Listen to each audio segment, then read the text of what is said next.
இப்போ இந்த மாணவர் அணின்றது வந்து ஷேக் ஹசீனா வந்து ஒரே ஊழல். காரணம் என்ன காரணம்? அதானிகிட்ட கரண்ட் வாங்குறேன்னு சொல்லி நிறைய கையெழுத்து போட்டு வச்சிருக்காங்க. எங்க பிரச்சனை இருக்குன்னு பாருங்க. மோடி அண்ட் அதானி தான் பிரச்சனை. சரி சரி, இப்போ அடுத்து என்ன நடக்க போகுது? இப்போ இந்த பசங்க பூரா என்ன போராட்டம் பண்ணுறாங்கன்னா, இராணுவம் கண்டோன்மெண்ட்டில் தான் இருக்கணும். அவங்க எதுக்கு தேவையில்லாமல் வீதிகளில் வராங்க, பல்கலைக்கழகத்துக்குள்ளெல்லாம் வராங்க. அப்போ அடுத்தால ஆட்சியை பிடிக்க ட்ரை பண்ணுறாங்களா? நம்ம பிரதமர் ஏதாவது பஞ்சாயத்து பண்ணி முடிச்சு வச்சுருவாங்க. அவருக்கு எதுக்கு ட்ரை பண்ணுறாருன்னா, ஷேக் ஹசீனாவை திருப்பி கொண்டு வரணுன்றதுலாம் அவர் பிளான் கிடையாது. அதானிக்கு கொடுத்த அந்த கான்ட்ராக்டை கேன்சல் பண்ணிட்டாங்க.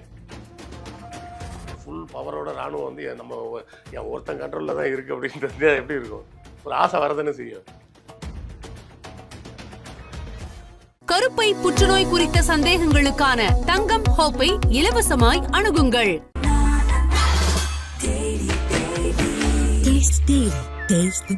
நாமக்கல்ல திருச்செங்கோடு மெயின் ரோட் எர்ணாபுரத்துல இருக்கிற ஸ்பைரோ பிரைம் பப்ளிக் ஸ்கூல்ல +2 போர்டு எக்ஸாம்ஸோட சேர்த்து நீட் அண்ட் ஜேஇ கோச்சிங்கும் கொடுத்துட்டு இருக்காங்க. தங்கம் வைரம் வெள்ளி தள்ளுபடி திருவிழா. தங்க நகைகள் சேதாரம் 1% குறைவு, வைர நகைகள் கேரட்டுக்கு 5000 குறைவு. உங்க லலிதால விலைய கம்பேர் பண்ணுங்க, எங்க கம்மியோ அங்க வாங்குங்க. உலக தமிழர்களுக்கு வணக்கம். இன்றைக்கு நம்மோடு நிகழ்ச்சியில் ஆய்வாளரும் எழுத்தாளருமான திரு கிருஷ்ணவேல் அவர்கள். சார் வணக்கம் சார். மீண்டும் வங்கதேசத்தில் ஒரு புரட்சி ஏற்பட்டிருக்கிறது. மாணவர் படையிடையே இராணுவம் வங்கதேச அரசியல் ஈடுபடுவதாக ஒரு குற்றச்சாட்டு இருந்திருக்கிறது. பின்னணியில் என்ன இருக்கிறது?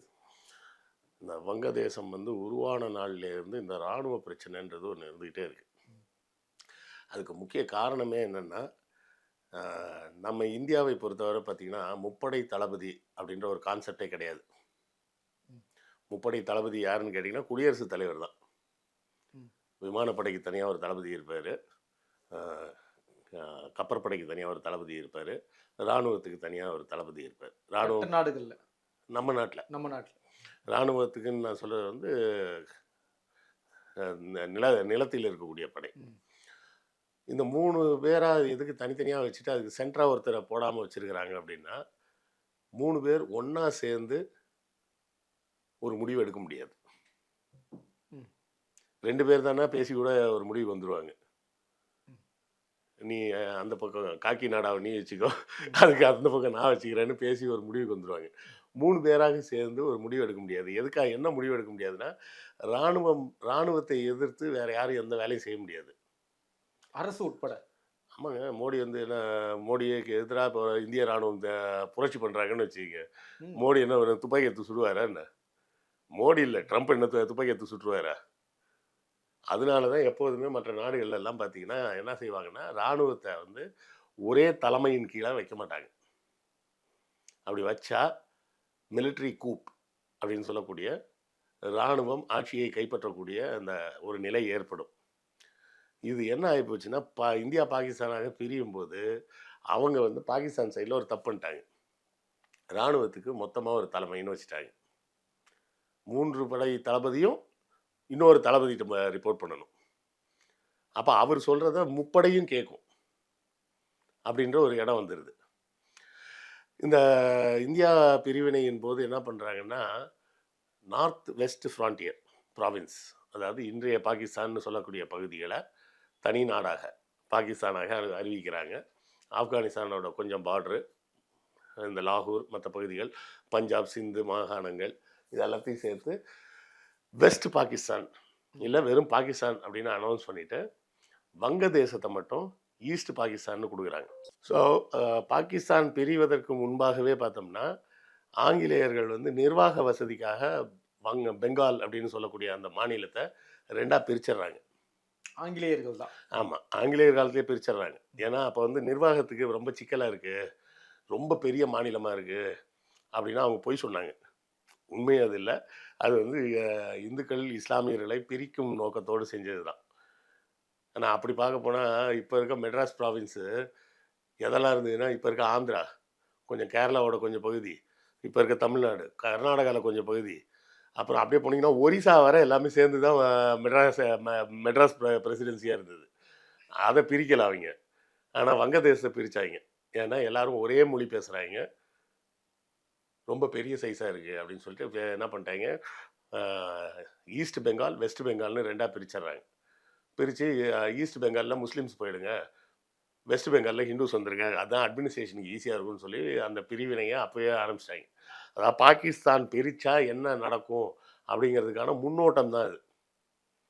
ஒரு நாட்டையே உருவாக்குறதுக்கு முன்னாடி ஒரு மாநிலத்தை 2ஆக பிரித்து பார்ப்போம் அப்படின்னு அவங்க பண்ண டெஸ்ட் அது. அது சக்ஸஸ்ஃபுல்லாக நடந்துருச்சுன்றத உடனே தான், ஏன்னா இந்தியாவை விட்டு இங்கிலாந்து போகும்போது ஏகப்பட்ட கடன் சுமை. செகண்ட் வேர்ல்டு வாரில் நடந்த அவ்வளோ செலவையும் நம்ம தலையில் எழுதி வச்சுட்டு அவன் போயிட்டான்.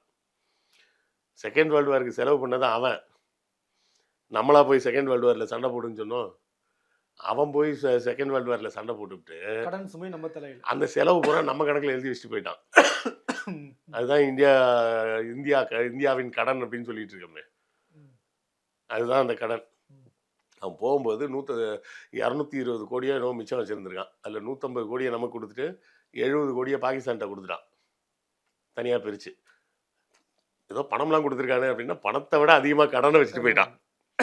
சரியா? ஸோ இப்படி பிரித்ததுனால அது வந்து ஈஸ்ட் பெங்காலாக இருந்தது. இது இப்போ இருக்கிறது வெஸ்ட் பெங்கால். நம்ம ஊரில் பார்த்துருப்போமே, நிறைய இடங்களில் பார்த்தீங்கன்னா, இப்போ சென்னையில் பார்த்தீங்கன்னா வெஸ்ட் மாம்பலம் இருக்கும். ஈஸ்ட் மாம்பலம் எங்கன்னு கேட்டிங்கன்னா தெரியாது. ஈஸ்ட் மாம்பலம் தான் தியாகராய நகர். ஈஸ்ட் மாம்பலமும் சேர்ந்தது தான் தியாகராய நகர். ஸோ அதே மாதிரி வெஸ்ட் பெங்கால் இருக்கும், ஈஸ்ட் பெங்கால்னு ஒன்று கிடையாது. ஏன்னா அது வந்து இந்திய நாடு பிரிவினையின் போது ஈஸ்ட் பாகிஸ்தானாக பிரிச்சுட்டாங்க. இந்த பக்கம் பாகிஸ்தான், இந்த பக்கம் மேற்கு பக்கத்தில் வெறும் பாகிஸ்தான், கிழக்கு பக்கத்தில் ஈஸ்ட் பாகிஸ்தான் அப்படின்னு தனியாக பிரிச்சுட்டாங்க. அதையும் சேர்த்துட்டாங்க, அவங்களும் முஸ்லீம் பெரும்பான்மை அப்படின்னு. அப்போ இந்த இராணுவ தலைமைன்னு ஒன்று கொண்டாந்தாங்கல்ல, அதுதான் சிக்கலாகுது. 71 முஜிபுர் ரஹ்மான், அதாவது இப்போ ஷேக் ஹசீனா இருக்காங்கல்ல, அவங்க அப்பா, அவர் தலைமையில் தான் ஒரு பெரிய புரட்சி நடக்குது, போராட்டம் நடக்குது. என்ன போராட்டம் அப்படின்னு பார்த்தீங்கன்னா, 60களோட கடைசி 70களில் பாகிஸ்தான் வந்து ஒரு சட்டம் போடுறாங்க. பாகிஸ்தான் முழுவதும் ஒரே மொழி தான் பேசணும், அஃபீஷியல் லாங்குவேஜாக இல்லை நேஷ்னல் லாங்குவேஜாக உருது தான் இருக்கணும், தேசிய மொழி. ஆமாம், உருது தான் வந்து நேஷ்னல் லாங்குவேஜாக இருக்கணும் அப்படின்னு ஒரு சட்டத்தை போடுறாங்க. சட்டத்தை போட்டால் நான் எப்போவுமே ஒரு விஷயம் சொல்லுவேன், ஒரு மனிதனின் அடையாளம் என்பது அவனது மதம் கிடையாது. சரியா? நீங்கள் வந்து இன்றைக்கி இந்துவாக இருக்கலாம், நாளைக்கு இது பிடிக்கலன்னு சொல்லிட்டு நீங்கள் கிறிஸ்டினாக மாறலாம், அதுவும் பிடிக்கலன்னு சொல்லிட்டு முஸ்லீமாவை கூட மாறலாம், இல்லை அதுவும் பிடிக்கலன்னு சொல்லிட்டு நாத்திகனாவும் மாறலாம். நீங்கள் அப்போ இதில் எது உங்களோட அடையாளம்? இது எதுவுமே உங்களோட அடையாளம் கிடையாது. அப்போ எது உங்களோட அடையாளம்? நான் பேசுகிற மொழி. தூங்கும்போது உங்கள் கனவுல என்ன லாங்குவேஜில் கனவு வரும்? என் தாய்மொழியில் தான். வெரி ஆப்வியஸா. ஒரு ரிசர்ச் என்ன சொல்லுது அப்படின்னா, ஒரு குழந்தை வந்து அம்மாவின் வயிற்றில் உருவாகி 20 வாரங்களுக்குள்ள மேலே அந்த குழந்தை வந்து அந்த அம்மா பேசக்கூடிய மொழியை உணர ஆரம்பிக்குது. ஸோ தாய்மொழி என்பது ஒரு மனிதன் வந்து பிறப்பதற்கு முன்பாகவே அவன் மனசில் பதிஞ்சிருது, இதுதான் தாய்மொழி அப்படின்னு. இப்போ உங்கள் அம்மா என்ன பேசியிருப்பாங்க? தமிழ் தான் பேசியிருப்பாங்க. அப்போ 20 வார கருவாக இருக்கும்போதே உங்களுக்கு வந்து தமிழ் வந்து உள்ள ரிஜிஸ்டர் ஆக ஆரம்பிச்சிடும், ரொம்ப இயல்பா. ஆமாம், இதை வந்து ஒரு ஆராய்ச்சியின் மூலமாகவே கண்டுபிடிச்சிருக்கிறாங்க. எப்படின்னா, பிறந்து 5 நாளுக்கு உட்பட்ட குழந்தைகள், அந்த வேறு வேறு மொழி பேசக்கூடிய தாய்களுக்கு பிறந்த குழந்தைகளை வச்சு ஒரு 4-5 லாங்குவேஜில் சில ஸ்பீச்சை போட்டு விட்ருக்காங்க. போட்டுட்டு அவங்களோட மூளையோட ஆக்டிவிட்டி எப்படி இருக்குன்னு எம்ஆர்ஐ ஸ்கேன் எடுத்து பார்த்துருக்காங்க. பார்த்தா எப்படி தெரியுதுன்னா, ஒரு இத்தாலி தாய்க்கு பிறந்த குழந்தைக்கு லத்தீனில் பேசக்கூடிய பேச்சுக்களை கேட்கும்போது பிரெயின் ஆக்டிவிட்டி இருக்குது, வேறு மொழியில் பேசக்கூடிய பேச்சுக்களை போடும்போது பிரெயின் ஆக்டிவிட்டி இல்லை. ஸோ பிறவிலேயே ஒருத்தனோட அடையாளன்றது வந்து அவனோடது தாய்மொழி தான். நீங்கள் மதம் மாறலாம், நாடு மாறலாம், இங்கே தான் அமெரிக்கா கூட போயிடலாம், புதிதாக ஒரு மொழியை கூட கற்றுக்கொள்ளலாம், அதெல்லாம் கற்றுக்கலாம். ஆனாலும் உங்கள் கனவுல வந்து உங்கள் தாய்மொழியில் தான் கனவு வரும். கரெக்டாக? நீங்கள் யோசிக்கும் போது எப்படி யோசிப்பீங்க? நம்ம தாய்மொழியில தான். நீங்கள் வேற மொழியில் பேசினாலும் கூட தாய்மொழியில் யோசிச்சு தான் அந்த மொழியில் பேசுவீங்க. இப்போ ஒருத்தர் எங்கே வேர் ஆர் யூ கோயிங் அப்படின்னு கேட்டோடனே அது உங்கள் மனசுக்குள்ளே போய் அது டிரான்ஸ்லேட் ஆகி நீ எங்கே போகிறேன்னு கேட்குறான் அப்படின்னு பதிஞ்சதுக்கப்புறம் தான் பதில் சொல்லுவீங்க. ஆமாம், சிந்தனை ஓட்டம் அப்படி தான் இருக்கும். ஸோ தாய்மொழி தான் ஒரு வந்து அடையாளம். ஈஸ்ட் பாகிஸ்தான்லேயும் எல்லாருமே முஸ்லீம்ஸு, பாகிஸ்தான்லேயும் எல்லாருமே முஸ்லீம்ஸு. ஆனால் உருது தான் கட்டாய மொழின்னு சொன்ன உடனே அந்த மக்கள் ஒத்துக்க மாட்டேன்ட்டாங்க. நாங்கள் வங்காளம் தான் பேசுவோம், வங்காள மொழிக்கு அவங்க மொழியில் வந்து பாங்களான்னு பேர், நாங்கள் பாங்களா தான் பேசுவோம், நாங்கள் உருது எல்லாம் ஒத்துக்க முடியாது அப்படின்னு சொல்லி தான் போராட்டம் ஆரம்பிக்குது. அப்படி போராட்டம் ஆரம்பிக்கும்போது அந்த போராட்டத்தை முன்னெடுத்தவர் தான் முஜிபுர் ரஹ்மான். அவர் அந்த போராட்டம் எந்த அளவுக்கு வெற்றி பெற்றதுன்னா, அவர் ஜனநாயக முறையில் தான் போராடினார். அவர் போராடி அந்த போராட்டம் வந்து உச்சகட்டத்தில் போய் அதுக்கு அடுத்த எலெக்ஷனில் ஃபுல் ஸ்வீப்பில் அவர் ஜெயிச்சார். எதிர்கட்சி, அதாவது மேற்கு பாகிஸ்தானோட கட்சிகள் நிப்பாட்டின எம்பிஸில் 2 பேரோ 3 பேர் தான் ஜெயித்தாங்க. மீதி எல்லா இடங்களையும் இவர் ஜெயிச்சிட்டார். ஜெயித்த உடனே பாகிஸ்தான் இராணுவம் வந்து இவங்களை அரெஸ்ட் பண்ண வந்தது. அரெஸ்ட் பண்ணி ஆட்சியை கலைக்கணும்னு அவங்க தப்பிச்சு வந்துட்டாங்க. கல்கத்தாவுக்கு வராங்க. இந்தியாவுக்கு வந்த உடனே இப்போது ஷேக் ஹசீனா தான் கல்கத்தா தானே வந்தாங்க, அதே மாதிரி அவரும் கல்கத்தாவுக்கு தான் தப்பிச்சு வர்றாரு, அவங்க அப்பாவும். ஆமாம். அப்போ இந்திரா காந்தி வந்து ஸ்ட்ராங்காக ஒரு முடிவு எடுக்கிறாங்க. முடிவு எடுத்து கல்கத்தாவில் அவங்களுக்கு ஒரு ஆஃபீஸ் போட்டு கொடுத்து அஃபீஷியலாக பங்களாதேஷ் அப்படின்றது ஒரு தனி நாடு அப்படின்னு நாங்கள் அங்கீகரிக்கிறோம் அப்படின்னு சொன்னாங்க. அந்த துணிச்சல் இந்திரா காந்தியை தவிர வேறு யாருக்கும் வராது. அந்த நாடு வந்து பாகிஸ்தான் இராணுவத்தோட கண்ட்ரோலில் தான் இருக்குது. அங்கேருந்து ஒரு 150 பேர் தப்பிச்சு வந்திருக்காங்க. நீங்கள் ஒரு நாடாளுமன்ற கூட்டத்தை போடுங்க. நாடாளுமன்ற கூட்டம் வந்து நாடாளுமன்றத்தில் தான் போடணுன்னு அவசியம் இல்லையா, சும்மா ஒரு ரூமில் கூட போடலாம், ஒரு கல்யாண மண்டபத்தில் கூட போடலாம்.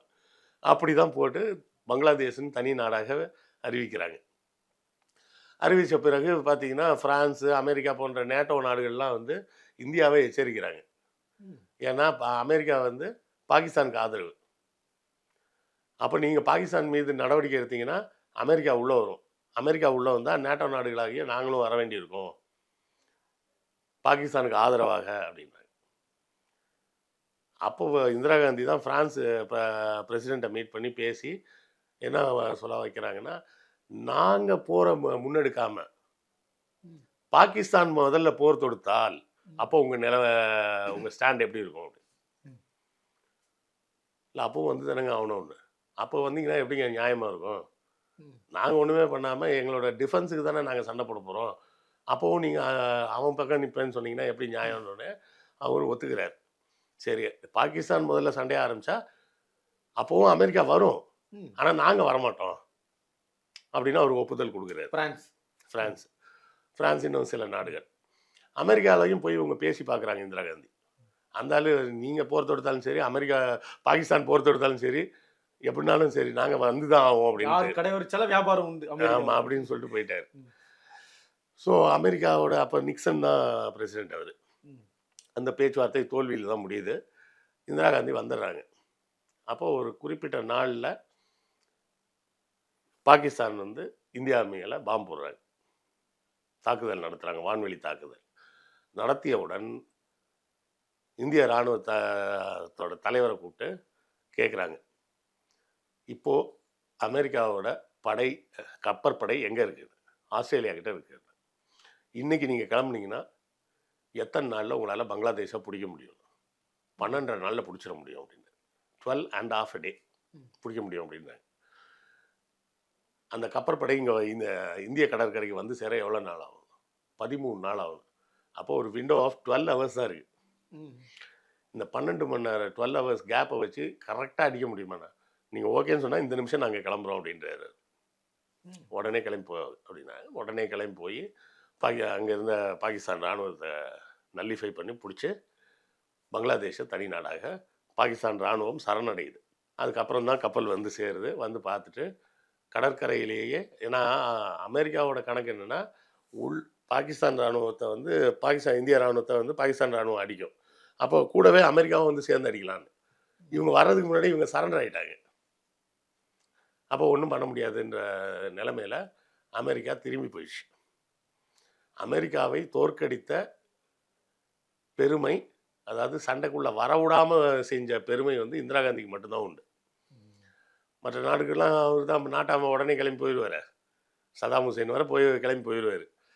இப்போவும் தான் பண்ணிகிட்டு இருக்காங்கல்ல இஸ்ரேலில். அதை செய்ய விடாத அளவுக்கு ராஜதந்திரமாக இந்திரா காந்தி செஞ்சு முஜிபுர் ரஹ்மான நாட்டோட தலைவராக ஆக்குறாங்க.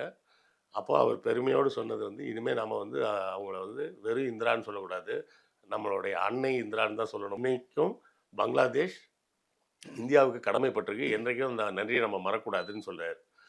ஆனால் அவர் மறுபடியும் செய்த தவறு என்னென்னா, பாகிஸ்தானை போலவே அதே மாடலில் முப்படை தளபதின்னு ஒருத்தரை போடுறார். அவர் பதவி ஏற்ற கொஞ்சம் வருஷமாக கொஞ்சம் மாதங்களோன்னு நினைக்கிறேன், அந்த இராணுவ தலைமை இராணுவ புரட்சியை செஞ்சு முஜிபுர் ரஹ்மான் வீட்டில் வச்சு அவரை சுட்டு கொண்டுட்டாங்க. அப்போ ஷேக் ஹசீனா வந்து சின்ன பொண்ணு, அவங்க அங்கேருந்து தப்பிச்சு போகிறாங்க, லண்டனுக்கு எங்கேயோ போய் படிக்கிறாங்க, அதுக்கப்புறமா திரும்பி வராங்க. அதன் பிறகு எங்கள் அப்பாவோட மரணத்துக்கு மக்கள் பதில் சொல்வீங்களா அப்படின்னு கேட்டு மக்கள் மத்தியில் பிரபலமானாங்க. மறுபடியும் அவங்க செலக்ட் ஆனாங்க. இப்போ இந்த மாணவர் அணின்றது வந்து ஷேக் ஹசீனா வந்து ஒரே ஊழல். காரணம் என்ன காரணம்? அதானிகிட்ட கரண்ட் வாங்குறேன்னு சொல்லி நிறைய கையெழுத்து போட்டு வச்சுருக்காங்க. எங்கே பிரச்சனை இருக்குன்னு பாருங்க. மோடி அண்ட் அதானி தான் பிரச்சனை. மோடி ஆட்சிக்கு வர பங்களாதேஷில் இந்த பிரச்சனையே வரல. அதானிகிட்ட அதிக விலைக்கு நீங்கள் கரண்ட் வாங்குறீங்க, வாங்கக்கூடாது அப்படின்னு சொல்லி தான் அந்த போராட்டம் ஆரம்பிக்குது. அது கடைசியாக ஷேக் ஹசீனா நாட்டை விட்டு தப்பிச்சே ஓட வேண்டிய ஒரு சூழலுக்கு ஆளானாங்க. அப்புறம் இப்போ தற்காலிகமாக முகமது யூனுஸ்னு ஒருத்தரை பிரசிடெண்ட்டாக போட்டு வச்சுருக்காங்க. இப்போ அந்த மாணவர் அணி வந்து வைக்கக்கூடிய குற்றச்சாட்டு என்னென்னா, அங்கே அவாமி லீக்னு இன்னொரு கட்சி இருக்குது, அது வந்து ஷேக் ஹசீனாவோட சப்போர்ட்டு தான், ஷேக் ஹசீனாவையே வேற ஒரு பேரில் மறுபடியும் கொண்டாட ட்ரை பண்ணுறீங்க அப்படின்னு போராட்டம் பண்ணிக்கிட்டு இருந்தாங்க. அது குறிப்பாக இந்திய உதவியோட. ஆமாம், ஏன்னா பங்களாதேஷ்க்கு இந்தியா தான் எப்பவுமே உதவி பண்ணிகிட்டு இருக்கோம். இந்திரா காந்தி செஞ்சது நேர்மையான உதவி. இப்போ இந்தியா உதவி முயற்சி செய்வது எதற்குன்னா, மறுபடியும் அதானிக்கு அந்த கரண்ட் கான்ட்ராக்டாக வாங்கி கொடுக்கணும்னு. இப்போ இருக்க பிரதமர் ஒரு சர்வ வல்லமையுள்ள பிரதமராக இருக்கார் இல்லையா? ஆமாம், சர்வ வல்லமையோடு போய் மோடிக்கு ட்ரம்ப் முன்னாடி கையை கட்டிட்டு தான் உட்காந்துருந்தார். அவருக்கு ப்ரெஸ் மீட்லேயே உட்கார வச்சு கலாய்ன்னு கலாய்ச்சி விட்டார். வாயை திறந்து பேசுறதுக்கு அவருக்கு முடியல. ஏன்? அவர் இந்தியாவோட பிரச்சனையை பற்றி பேச போல. இந்தியாவோட பிரச்சனையை பற்றி பேச போயிருந்தா இன்னொரு நாட்டு அதிபர் வந்து அசிங்கமாக நடந்துக்க மாட்டார். அவர் போனது எதுக்கு? என் ஃப்ரெண்டு அதானி மேலே பிடிவாரண்ட் இருக்குது அமெரிக்காவில், அதை எப்படியாவது கேன்சல் பண்ணி என் ஃப்ரெண்டை காப்பாற்றுங்கன்னு சொல்லி அதானியை காப்பாற்றுதுன்னு அவர் போனார். நீங்கள் இந்தியாவின் பிரதமராக போயிருந்தீங்கன்னா அந்த கெத்தோடு நீங்கள் போயிட்டு வந்திருக்கலாம். நீங்கள் போனது அதானியை காப்பாற்றுறதுக்கு தானே போனீங்க. சரி, இப்போ அடுத்து என்ன நடக்க போகுது சார்? இப்போ இந்த பசங்க பூரா என்ன போராட்டம் பண்ணுறாங்கன்னா, இராணுவம் கண்டோன்மெண்ட்டில் தான் இருக்கணும், அவங்க எதுக்கு தேவையில்லாமல் வீதிகளில் வராங்க, பல்கலைக்கழகத்துக்குள்ளெல்லாம் வராங்க. அப்போ அடுத்தால ஆட்சியை பிடிக்க ட்ரை பண்ணுறாங்களா? எப்பவுமேங்க யோசிச்சு பாருங்களேன், ஃபுல் பவரோட இராணுவம் வந்து என் ஒருத்தன் கண்ட்ரோலில் தான் இருக்குது அப்படின்னு தெரிஞ்சால் எப்படி இருக்கும்? ஒரு ஆசை வரதானே செய்யும். சர்வாதிகார ஆசையாச்சு சார். அந்த ஆசை வரதானே செய்யும். ஏன் நம்ம இவனுக்கெல்லாம் எதுக்கு பதில் சொல்லிட்டு இவனே பிடிச்சி உள்ளே போட்டு நம்மளே பிரசிடென்ட் ஆகிட்டானே அப்படின்னு தோணதானே செய்யும். அந்த மாணவர்கள் கேட்பது அதுதான் கேள்வி. ரோடுலலாம் இராணுவ வண்டிகள் வருது, பல்கலைக்கழகத்துக்குள்ளெல்லாம் இராணுவ வாகனங்கள்லாம் வருது. டாக்கா பல்கலைக்கழகத்தை அப்போ நீங்கள் வந்து அடுத்த கட்டமாக கண்டோன்மெண்ட்டுக்குள்ளே போய் உட்காரு, இங்கே வராத அப்படின்றாங்க. இப்போ வர ஏப்ரல் 2, 4 தேதிகளில் ஒரு மாநாடு நடக்குது. அந்த வங்கக்கடல் மாநாடு. அந்த வங்கக்கடல் ஓரமாக இருக்கக்கூடிய நாடுகள் எல்லாத்தையும் சேர்த்து ஒரு மாநாடு நடக்குது. அந்த மாநாட்டில் இந்த பிரச்சனை பேசப்படுமான்னு தெரியல. பேசப்பட வேண்டும்னு எல்லாரும் எதிர்பார்க்குறாங்க. பேசுகிறாங்களா இல்லையான்றதை நம்ம பொறுத்து இருந்து தான் பார்க்கணும். நம்ம பிரதமர் ஏதாவது பஞ்சாயத்து பண்ணி முடிச்சு வச்சுருவாரு? நம்ம பிரதமர் வந்து பஞ்சாயத்து பண்ண தானே ட்ரை பண்ணுறாரு. அவருக்கு எதுக்கு ட்ரை பண்ணுறாருன்னா, ஷேக் ஹசீனாவை திருப்பி கொண்டு வரணுன்றதுலாம் அவர் பிளான் கிடையாது. அதானிக்கு கொடுத்த அந்த கான்ட்ராக்டை கேன்சல் பண்ணிட்டாங்க, கரண்ட் வாங்குகிற கான்ட்ராக்டை. அதை திருப்பி கொடுங்க, அதானிகிட்ட கரண்ட் வாங்கிக்கிங்க. என்னன்னா தன்னுடைய நோக்கத்தில் குறிக்கோளாக இருக்காரு. எப்படி சார்?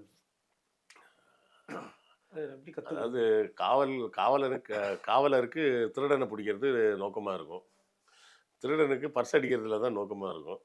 இப்படி அவங்கவுங்க நோக்கத்தில் எப்போவுமே தெளிவாக தானே இருப்பாங்க. இவங்க மட்டும் தெளிவாக இருக்காங்க, அவங்க தெளிவாக இருக்காங்கன்னு இல்லை, எல்லாருமே தெளிவாக தான் இருப்பாங்க. அவங்கவுங்களுக்கு எது லாபமோ அதை நோக்கி அந்த அவங்களது நோக்கத்தில் இருந்து பின்வாங்காமல் விலகாமல் அப்படி தான் இருப்பாங்க. பொறுத்து இருந்து தான் பார்க்கணும். அதானிக்கு கான்ட்ராக்ட் மறுபடியும் கிடைக்கிறதா, கிடைக்கவில்லையா, இராணுவம் வந்து ஆட்சியை கைப்பற்ற போதா இல்லையா அப்படின்றதெல்லாம் ஒரு பெரிய கேள்வி. அது இன்னும் ஒரு வாரத்துக்குள்ளே தெரிஞ்சிடும் அப்படின்னு நினைக்கிறேன். நமது நோக்கமும் வெற்றியடைய வாழ்த்துக்கள் சார். நன்றி. கருப்பை புற்றுநோய் குறித்த சந்தேகங்களுக்கான தங்கம் ஹோப்பை இலவசமாய் அணுகுங்கள்.